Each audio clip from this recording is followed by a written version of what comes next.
welcome to all of you. We know that many of you have traveled long distances to be here. Have your photos and resumes ready. Michael Jackson announced a series of concerts. He is king of music. fans old and young are thrilled.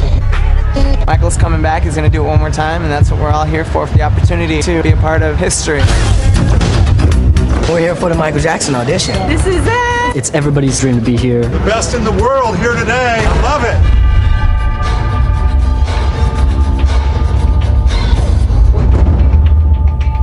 In 2, 2, 3, 4, and 5. Hit the 6 or the 8. Circle 2, 3, 4. 106, step forward. I'm afraid the sprinklers are going to go off. 278, step forward.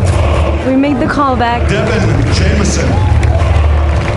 Nakia Cox.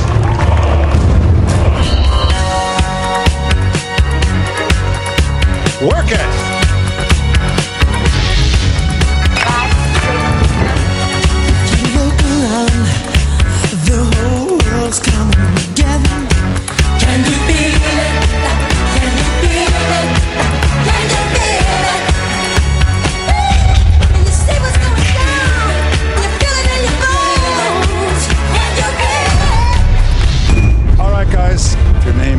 Announced, you will be excused, face front, and the Michael Jackson principal dancers for This Is It are Chucky Claypow, Drez Reed, Devin Jameson, Nakia Cox, Daniel Celebre, Nicholas Bass, Misha Hamilton, Shannon Holtzum, Timur Steffen, Chris Grant, Tyne Steckling. Congratulations. You are cast.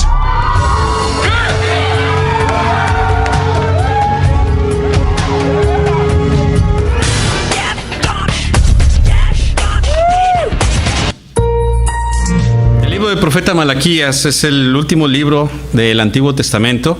Marca la separación, marca el final del antiguo pacto de Dios con su pueblo Israel. Es un libro corto y es un libro, la última palabra de Dios al pueblo de Israel antes de que caiga sobre el pueblo de Israel un pesado silencio de 400 años. No hubo profeta en Israel después de Malaquías y antes de Juan el Bautista. 400 años en Israel. Silencio pesado. No es el único silencio de 400 años que se menciona en la Biblia. Cuando Israel estuvo cautivo en Egipto, también estuvo cautivo 400 años, desde que entra Jacob y sus hijos a Egipto, y cuando son liberados por Moisés también pasa un periodo de 400 años. Pero ese periodo no se marca tan drásticamente como este periodo de 400 años. Según algunos autores, ningún padre judío podría llamarle a su hijo Malaquías, porque el nombre de Malaquías significa mi siervo, mi enviado, mi mensajero, mi ángel. Entonces un escritor llamado H.L. Ellison, que es un estudioso judío que se convirtió al cristianismo, él dice: es muy improbable que un padre judío le haya puesto este nombre a uno de sus hijos. Más que un nombre, es un título que se le da a alguien. En el mismo libro de Malaquías, en el capítulo 3, versículo 1, dice: he aquí envío a mi mensajero, dando a entender las mismas palabras con las que el título del libro está escrito, mi mensajero. Entonces dicen que es más un título que un nombre. Incluso los escritores del Nuevo Testamento, los evangelistas y el apóstol Pablo, cuando hacen referencia a esta profecía, mencionan la profecía, pero no mencionan el nombre del profeta. Quizás porque el profeta dijo, es un mensaje muy, muy pesado. El primer versículo del libro de Malaquías, si vamos ahí al libro de Malaquías, en el capítulo 1, lo tienen también ahí en sus folletos, dice: profecía de la palabra de Jehová contra Israel, por medio de Malaquías. La gran mayoría de los profetas dicen profecía sobre Israel, profecía sobre Babilonia, profecía sobre Edom, etcétera, etcétera. Pero aquí está hablando una profecía en contra de Israel.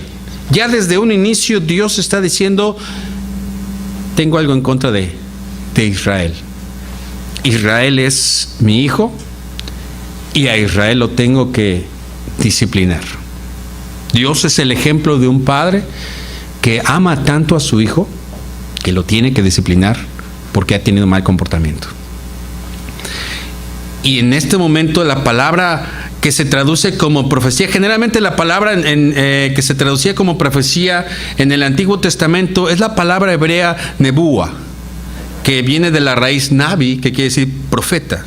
Y eso lo vemos en 2 de Crónicas 9:29, en 2 de Crónicas 15:8, cuando viene el profeta Natán y habla profecía contra el rey David. En Nehemías 6:12 también viene algún profeta a hablar a Nehemías, ¿sí? Pero la palabra que viene aquí en este primer versículo del libro de Malaquías no es la palabra nebúa, es la palabra masá. ¿Qué quiere decir esta palabra hebrea masá con doble S? Significa una carga pesada, que es la que llevaban los animales de carga en aquel entonces, o es la que llevaba la gente cuando se hacía una mudanza. Una mudanza de una casa a la otra no es sencilla, es una carga pesada. Y esta palabra, masá, es una palabra que popularizó el profeta Isaías, en Isaías 13:1, en Isaías 14:28, en Isaías 15:1 y a todo lo largo de la profecía de Isaías. La palabra que utiliza Isaías en contra de Israel no es profecía de Dios, sino es una carga que Dios tiene en contra de Israel. Y lo mismo usó Jeremías en Jeremías 23, y Habacuc y Zacarías y todos los profetas después de Isaías empezaron a usar esta palabra masá para decir, Dios tiene algo que decirte y no es algo sencillo, es una carga que tiene contra ti, una carga, la palabra de Jehová contra Israel por medio del mensajero. Es tan pesado el mensaje que tiene que decir Malaquías que él prefiere ocultar su nombre. Él prefiere decir, soy nada más un mensajero, soy el mensajero de Dios. Y por eso los escritores del Nuevo Testamento parece que respetan esta decisión de Malaquías de decir, no vamos a mencionar su nombre, simplemente vamos a referirnos a lo que él dijo sobre lo que Dios habló sobre el mensajero, sobre el tema que Dios quiere enviarnos. Y Dios empieza a hablar en contra de Israel. Fíjense cómo empieza su profecía en contra de Israel. El versículo 2 dice 4 palabras. ¿Cuáles son esas 4 palabras que dice Dios? Yo os he amado. Y es impresionante cómo Dios va a empezar un regaño, va a empezar un castigo, va a empezar una disciplina contra el pueblo de Israel, haciéndole ver que le ama. Como un buen padre cuando va a disciplinar a su hijo, como una buena madre cuando va a castigar a su hijo, lo primero que le tenemos que hacer entender al hijo, a la hija, es que le amamos profundamente. Es que a pesar de cómo se ha portado, es que a pesar de lo que ha hecho, tenemos que mostrarle nuestro amor. No hay otra palabra más tierna, más amable, más sincera de parte de Dios que Él nos dice que nos ama. Y cuando tu hijo o tu hija se porte mal y lo tengas que disciplinar, dile, hijo, hija, te amo.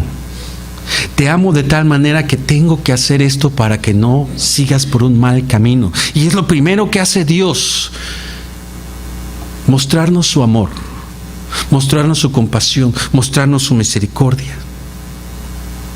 Pero hay algo en Israel que lo hace reaccionar de una manera incorrecta. Veíamos en la clase que el pueblo de Israel había regresado del cautiverio de 70 años, habían empezado la reconstrucción del templo, lo habían detenido durante 16 años, no reconstruyeron nada del templo. Vino el profeta Ageo, vino el profeta Zacarías y les dijeron: es tiempo de que retomen la construcción del templo, de que terminen la edificación del templo, y cuando la terminen, la gloria de Dios se va a manifestar en medio de ustedes. Entonces ellos, con ánimo pronto, con ganas, con mucho entusiasmo, retomaron la reconstrucción del templo y lo terminaron y empezaron a hacer los sacrificios. Y cuando ellos hicieron los sacrificios, dijeron: ahora sí, la bendición de Dios va a ser sobre nosotros, vamos a tener a Dios de nuestra parte, vamos a volver a ser aquella nación gloriosa, aquella nación poderosa que fue alguna vez con el rey David. Y vamos a volver a reconquistar a nuestros enemigos y a reconquistar los territorios y a tener abundancia de pan y abundancia de trigo y abundancia de leche y abundancia de vino. Y así lo pensaron el primer año, y así lo pensaron el segundo año, y así lo pensaron el tercer año, y empezaron a ver que no tenían esa bendición que ellos habían soñado. Empezaron a ver que tenían problemas económicos, empezaron a ver que tenían problemas en contra de sus enemigos, de derrotas, de escasez, problemas entre ellos mismos, y se empezaron a desanimar, y empezó a surgir la apatía en medio del pueblo de Dios. Y ellos empiezan a ver sus problemas, empiezan a ver sus calamidades, y ellos dicen: no, Dios no nos ama. Dios no nos ama porque no nos cumple lo que nos promete. Y muchas veces como papás hemos cometido ese error. Queremos hacer con nuestros hijos un contrato. En vez de tener un compañerismo, en vez de tener una comunión, hacemos con nuestros hijos un contrato. Si te portas bien, te doy un dulce. O si te portas bien, te doy $5. O si me arreglas tu cuarto, te doy $10. Si me lavas el carro, te doy $10. Y entonces, para el hijo viene a ser más importante la recompensa que el amor a los padres, que la honra a los padres. Para los hijos viene a ser más importante lo que yo voy a obtener que lo que le puedo mostrar de amor, de respeto y de obediencia a mis padres. Y ese mismo ejemplo se traslada a la vida espiritual. Como Dios me ha prometido bendiciones, como Dios me ha prometido vida eterna, como Dios me ha prometido librarme de mis enemigos, cuando no lo hace, me enojo contra Dios. Cuando no lo cumple, no me ama. Cuando no me da lo que le pido, dejo de adorarle. Y eso es exactamente lo que el pueblo de Israel estaba haciendo en ese momento. Como tú, Señor, no nos das lo que nos prometiste, como no vemos tu gloria que tú prometiste que nos ibas a dar cuando termináramos de construir este templo, entonces, ¿sabes qué? Te corto mis diezmos, ya no te doy mi ofrenda, y lo que te ofrezco te lo doy de una manera mediocre. Y ellos empezaban a ofrecer sacrificios mediocres, animales enfermos, animales cojos, lo peor de lo peor. Cuando Dios les había dicho: de sus animales engordados me dan lo escogido de ellos, y de entre ellos van a ser todavía una limpia. Dios quería lo mejor de lo mejor, porque Él, Dios mismo, había dado ¿qué? Lo mejor. Dios había dado al pueblo de Israel lo mejor. Israel dice: ¿en qué nos amaste, Señor? ¿En qué nos demuestras tu amor? Y Dios los lleva hasta el libro de los orígenes, hasta el libro de Génesis, y les dice: había dos hermanos, Jacob y Esaú. A uno amé y al otro aborrecí. Y Dios en esta hora nos está diciendo: tú eres escogido por Dios. Tú eres elegido por Dios por sobre millones de personas. Dios te ha elegido a ti. La doctrina de la elección de Dios es una doctrina que puede ser una carga, que puede ser una doctrina pesada. Es una doctrina que está en la Biblia, y es una doctrina que nos muestra la soberanía de Dios. Él es capaz y Él tiene toda la autoridad para decidir a quién elige y a quién no elige. Y tú y yo y nosotros hemos sido elegidos por Dios para salvación. Hemos sido puestos por Dios por encima de muchas personas para salvación. ¿No te da eso gozo? ¿Y no te da eso también temor delante de Dios? ¿Y no te impulsa eso a decir, Señor, ahora sí te voy a obedecer? Porque tú me has elegido, porque tú me has mostrado tu amor. Pero Israel no lo veía así. Israel decía, es que tú dices que me amas, pero no me das lo que te pido. Tú dices que me amas y no me has dado la legalidad. Tú dices que me amas y no me has dado la casa que te he pedido. Tú dices que me amas y mira a mis hijos cómo son de desobedientes. Tú dices que me amas y mira a mis padres cómo son conmigo. Tú dices que me amas y mira, no puedo subir mis calificaciones en la escuela. Tú dices que me amas y no tengo la promoción en el trabajo, etcétera, etcétera, etcétera. Y reclamamos y le decimos, Señor, tú no me amas. Y el Señor te dice, sí te amo. Tan te amo que te he elegido a ti. Tan te amo que he puesto mi mirada en ti por encima de muchas otras personas. No puedes decir que no te amo. Entonces Dios le dice a Jacob, yo te he amado por encima de Esaú. Y decimos, bueno, es que ¿cómo es posible que Dios le diga a Israel que lo amó si lo llevó cautivo con los babilonios, si perdieron contra los asirios, si después vino la cautividad con los griegos y después otra vez fueron sometidos por los romanos? ¿Cómo puede Dios decir a los judíos que les ama si tuvieron derrota tras derrota tras derrota? Y es que Dios estaba llamando la atención de Israel para acercarse a Él. La reacción de Israel no había sido la correcta. Imagínate que tú disciplinas a tu hijo o a tu hija, le das una nalgada que se la merece y tu hijo se voltea y te dice, te odio porque me pegaste, no me amas y aparte te escupe. ¿Es una reacción correcta? ¿Sería una reacción correcta de parte de nuestros hijos? No. ¿Qué llevaría esa reacción? Una corrección más fuerte, ¿verdad? Es lo que hizo Dios con Israel. Israel era amado por Dios y Dios le daba una nalgadita. A Israel reaccionaba mal. Y tuvo que darle una nalgada más fuerte. E Israel volvió a reaccionar mal. Y le tuvo que dar ya no una, sino 2 nalgadas fuertes. E Israel volvió a reaccionar mal. Dios tenía que estar disciplinando a Israel hasta que Israel entendiera que ellos tenían que volverse a Dios. Hasta que Israel entendiera que era Dios el que los disciplinaba y hasta que Israel se arrepintiera de sus pecados.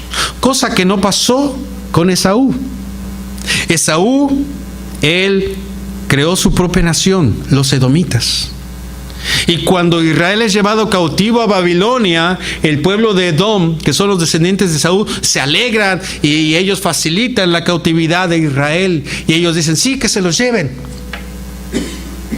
Y que se los lleven y que abandonen su tierra. Y cuando Israel es llevado cautivo, cuando Israel es llevado prisionero, entonces los edomitas no tienen otra cosa más que llegar a las ciudades abandonadas y ocuparlas y decir, hemos extendido nuestro territorio, ya se llevaron a los que nos estorbaban. Y más adelante Babilonia vuelve a reconquistar esa tierra y el pueblo de Edom es llevado también cautivo. La gran diferencia es que Israel, después de 70 años, es regresado. Esa es otra muestra de amor de parte de Dios hacia Israel. A pesar de que los llevó cautivos a tierra lejana, los regresó a su tierra. Y una de las promesas que Dios le da a Israel dice, aunque tu cautividad fuera hasta el extremo de los cielos, de allá te traeré de regreso y te instalaré en tu tierra.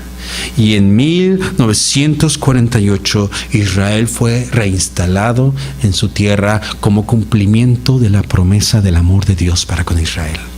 Y Edom se perdió. Edom está perdido en la historia. Porque Cuando Dios castiga a sus escogidos, es como un padre cuando disciplina a su hijo. Él quiere el arrepentimiento. Dios busca el arrepentimiento de sus hijos. Y cuando lo logra, el objetivo de la disciplina ha sido logrado. Pero cuando Dios castiga a alguien que no ha sido elegido por Él, como el caso de Esaú, cuando Dios lo castiga es para juicio, es para condenación y es para destrucción eterna.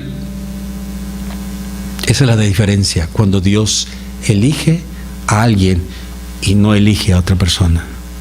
El castigo podrá ser similar, pero las consecuencias, el resultado es diametralmente opuesto. Cuando Dios nos castiga, dice el libro de Hebreos, no nos cansemos de la disciplina de Dios, porque Él quiere mostrar su amor para con nosotros. Si caemos sobre la piedra angular que es Cristo, vamos a ser quebrantados, vamos a ser llamados al arrepentimiento. Pero si esa piedra cae sobre alguien, lo desmenuza, lo hace desaparecer y no vuelve a levantarse nunca más. Nunca más. Y es lo que le pasó a Esaú. Y Dios le dijo a Israel, ¿ves lo que le pasó a Esaú? Yo no quiero que eso te pase a ti. ¿Ves cómo reaccionó Esaú? No quiero que reacciones así. Si Esaú ha sido castigado para juicio y destrucción, tú vas a ser disciplinado para arrepentimiento y para levantarte y para restaurarte. Y eso es lo que Dios hizo con Israel.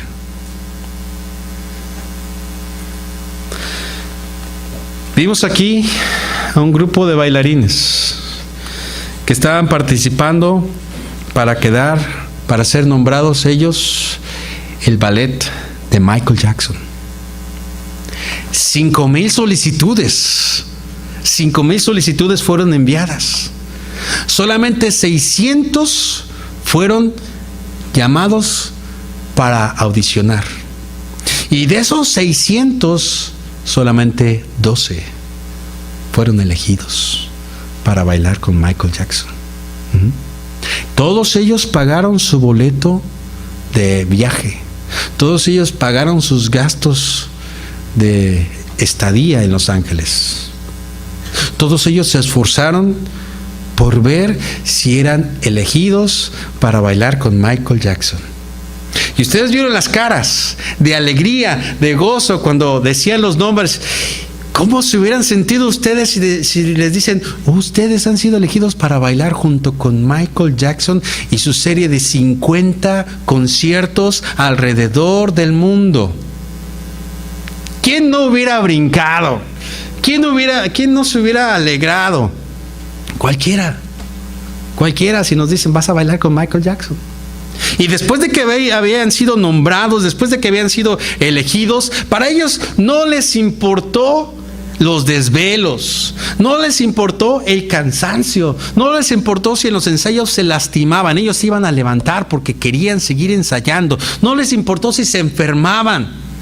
Ellos querían participar junto con Michael Jackson. No les importó incluso si el coreógrafo principal los regañaba y les insultaba. Ellos ya habían sido elegidos para bailar con Michael Jackson.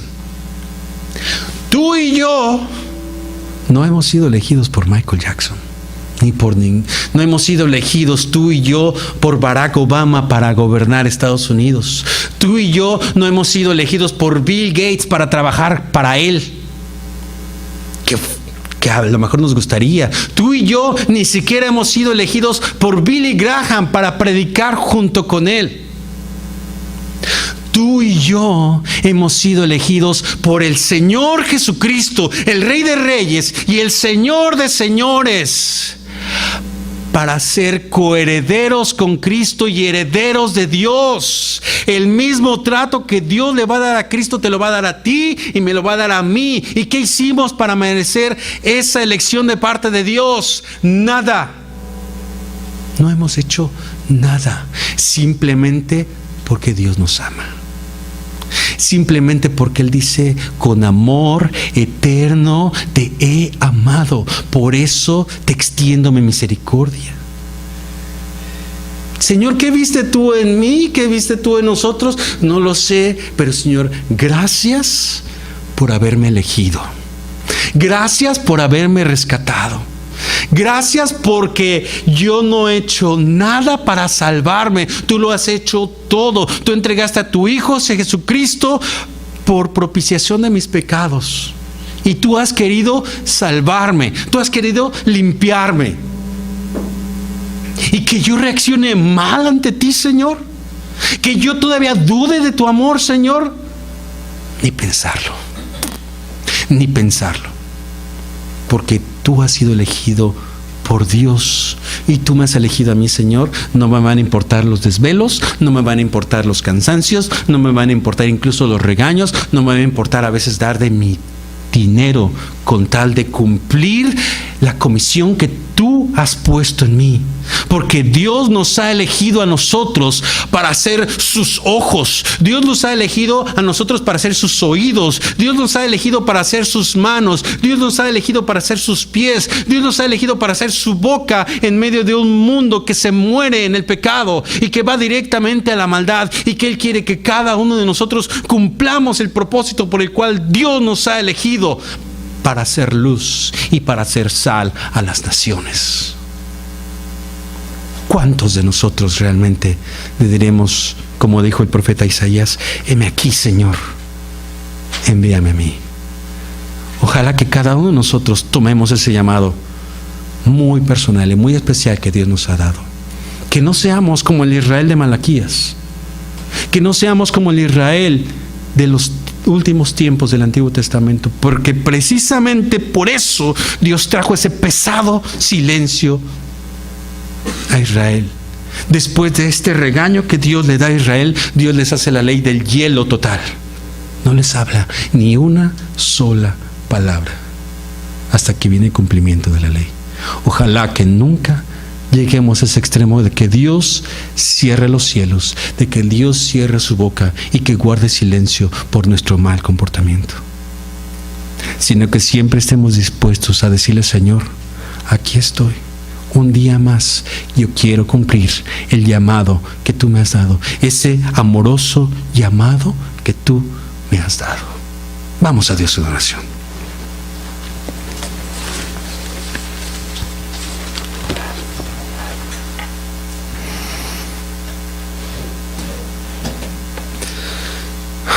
Amantísimo Dios y buen Padre, cuántas gracias te damos porque tú nos has amado, porque tú nos has elegido.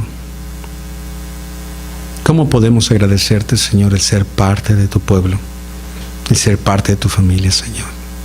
La vida misma no nos alcanzaría para agradecerte, Señor, todo lo que tú nos has hecho, todo lo que tú has hecho por nosotros. Y queremos, Señor, en esta hora alabarte y glorificarte y decirte: Señor, estamos dispuestos a ir para cumplir tus mandamientos, para cumplir esa gran comisión. Y te ruego, Padre, que tú limpies nuestros corazones, que limpies nuestra mente, que limpies nuestros labios, Señor. Que si es necesario sufrir por ti, que sea para honra y gloria tuya. Aquí estamos, Señor. Que seamos capaces de decir como Job: aunque tú me matares, Señor, en ti esperaré y en ti pondremos nuestra confianza. Tú que nos has hecho y no nosotros a nosotros mismos, como leíamos en el Salmo 100. A ti alabaremos de todo corazón, con toda alegría y con toda sencillez de corazón. Y si hay alguien en este lugar que nunca ha hecho una decisión por Cristo y que ha escuchado el llamado de Dios, hoy es el momento en el cual tú puedes ser salvo. Tú puedes formar parte de ese pueblo de Dios. Dios te está llamando en este lugar. Dios te está llamando en esta hora. Y Dios quiere que hoy formes parte de sus elegidos. ¿Querrás hoy tomar este paso de fe y ser de los elegidos del Señor? Permíteme ver tu mano. Y con eso tú estarás diciendo: Señor, hoy quiero ser parte de tu pueblo. Gracias a Dios puedo ver tu mano. ¿Alguien más? ¿Alguien más que quiera decir: Señor, hoy quiero ser parte de tu pueblo? Hoy el Señor está diciendo: he aquí, yo estoy a la puerta y llamo. Si alguno oye mi voz y abre la puerta, entraré a Él y cenaré con Él y Él conmigo. Hoy es el día de salvación. Habrá una persona más que quiera decir: hoy, Señor, quiero ser parte de tu pueblo. Si hay alguien en un futuro que llegue a ver este video que quiere aceptar a Cristo en su corazón, hoy es el día de la salvación. Y en este momento tú puedes decirle al Señor: Señor, entra a mi vida, entra a mi corazón, perdona mis pecados, sé el Señor de mi vida. Hoy quiero hacer tu voluntad. Señor, te doy gracias por esta elección valiente. Señor, te doy gracias por este corazón que ha estado dispuesto a entregarse delante de ti. Yo te ruego, Padre, que esta decisión sea firme y que podamos ver fruto que te glorifique, fruto que te llene de gozo, Señor. Gracias te doy por todo lo que tú has hecho en medio de la iglesia Génesis. Y yo te ruego, Padre, que esta palabra sea prosperada por ti y que no regrese a ti vacía, sino que haga todo aquello para la cual tú la enviaste. Gracias te doy en el nombre de Cristo Jesús. Amén. Hermanos, gracias, que el Señor les bendiga. Estamos despedidos.